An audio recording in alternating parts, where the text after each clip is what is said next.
Assalamualaikum warahmatullahi wabarakatuh. Perkenalkan, saya Maya Rizky R. Halim, mahasiswa jurusan Pendidikan Guru Sekolah Dasar, Fakultas Ilmu Pendidikan, Universitas Negeri Gorontalo kelas 6D. Di sini saya akan menyampaikan pembahasan mengenai modernisasi dan perubahan sosial. Nah, disadari atau tidak, perubahan dalam masyarakat itu pasti terjadi. Meskipun terkadang perubahan di dalamnya tidak selamanya mencolok atau sangat berpengaruh terhadap kehidupan luas. Nah, ada perubahan yang bersifat cepat dan mencakup aspek-aspek yang luas. Ada pula yang berjalan sangat lambat, namun perubahan tersebut akan terlihat dan dapat ditemukan oleh seseorang yang mau meneliti susunan serta kehidupan suatu masyarakat dalam kurun waktu tertentu. Nah, dibandingkan dengan suasana dan kehidupan masyarakat tersebut pada masa lampau. Nah, perubahan pada masyarakat di dunia ini merupakan gejala yang normal, yang pengaruhnya menjalar dengan cepat ke bagian-bagian lain dari dunia. Antara lain, berkat adanya komunikasi modern. Nah, penemuan-penemuan baru di bidang teknologi itu terjadi, misalnya ada terjadinya revolusi, kemudian modernisasi, dan seterusnya yang terjadi di suatu tempat. Ada juga dengan cepat dapat diketahui oleh masyarakat lain yang letaknya jauh dari tempat tersebut. Nah, perubahan-perubahan dalam masyarakat dapat mengenai nilai-nilai sosial, norma-norma sosial, kemudian ada pola-pola perilaku organisasi, ada susunan lembaga kemasyarakatan, ada juga lapisan-lapisan dalam masyarakat, ada kekuasaan dan wewenang, serta ada interaksi sosial dan lain sebagainya. Nah, modernisasi pun pada hakikatnya itu merupakan suatu proses perubahan atau pembaharuan, di mana pembaharuan mencakup bidang-bidang yang sangat banyak, tergantung dari bidang-bidang mana yang akan diutamakan oleh penguasa. Nah, hal ini sejalan atau sama dengan definisi dari modernisasi menurut para ahli, yaitu yang pertama ada Surjono Sukanto, di mana menurutnya modernisasi adalah suatu bentuk dari perubahan sosial yang biasanya merupakan perubahan sosial yang terarah atau directed change, di mana yang didasarkan pada suatu perencanaan yang biasanya dinamakan social planning.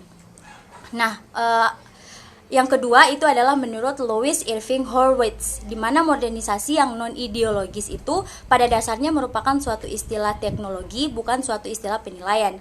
Ia menyangkut penggantian tenaga kerja menjadi manusia oleh mesin-mesin, kemudian modernisasi berkaitan dengan komunikasi informasi dalam tempo cepat, otomatis, dan jasa-jasa serta sebagainya.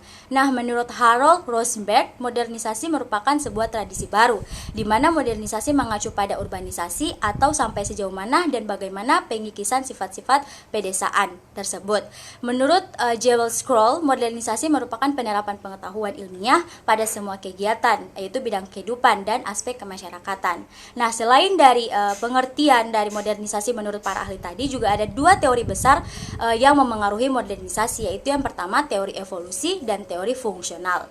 Nah, di mana menurut teori evolusi sendiri, perubahan sosial bersifat linear atau terus maju dan perlahan yang membawa masyarakat itu berubah dari tahap primitif menuju tahapan yang lebih maju.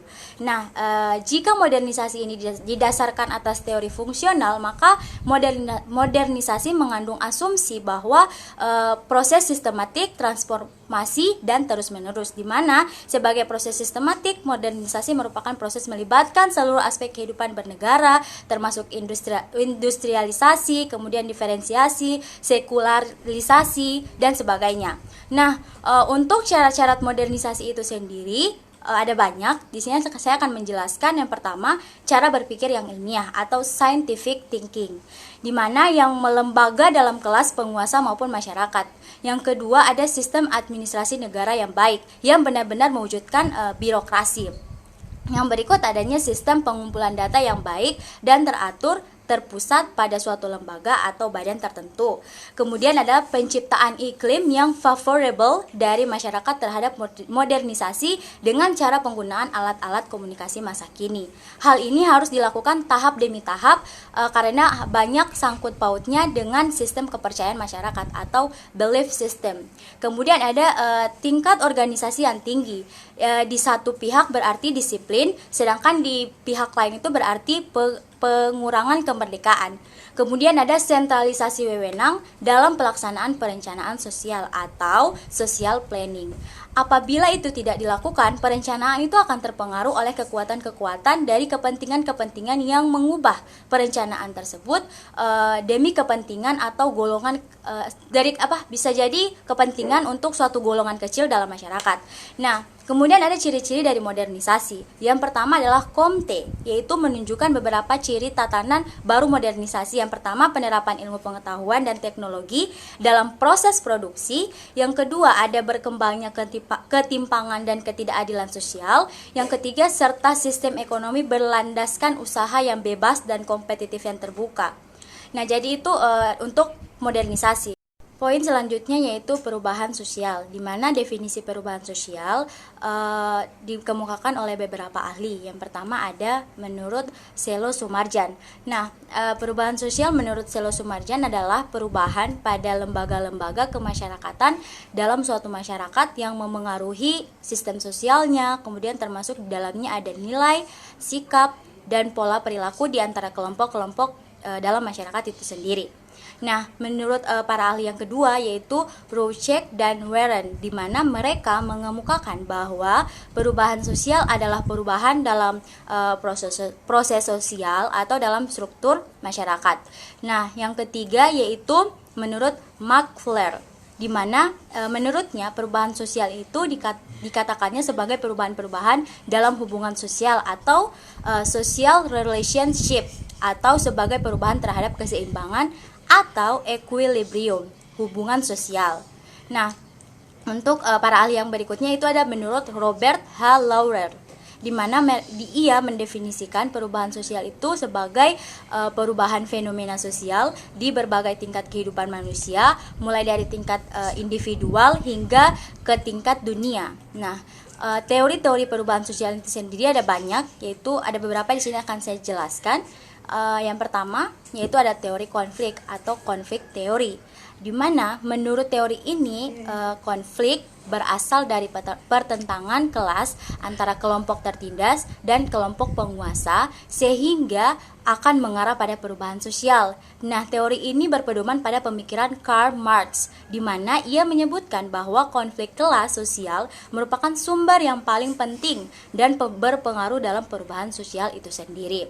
Nah, yang teori kedua itu adalah teori idea atau idea, di mana teori ini menentukan peranan utama idea sebagai determinan setiap perubahan sosial. Nah, setiap gejala sosial itu selalu memiliki ide tentang setiap hubungan sosial yang telah ada dan yang seharusnya ada atau diadakan dalam masyarakat. Nah, ide tentang hubungan apa yang seharusnya diwujudkan dalam masyarakat yang oleh teori ini ditunjuk sebagai penyebab utamanya terjadi perubahan. Nah, di sini kemudian ada pembenahan kembali dan penataan kembali tatanan-tatanan sosial. Nah, untuk teori yang selanjutnya yaitu ada teori evolusi.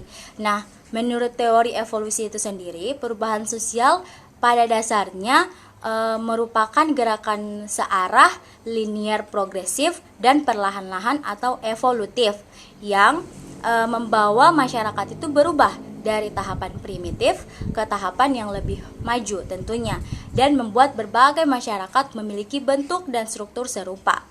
Nah, untuk bentuk-bentuk dari perubahan sosial itu sendiri ada beberapa macam. Itu yang pertama ada immanent change, yaitu merupakan bentuk perubahan sosial yang berasal dari sistem itu sendiri dengan sedikit atau tanpa inisiatif dari luar tentunya.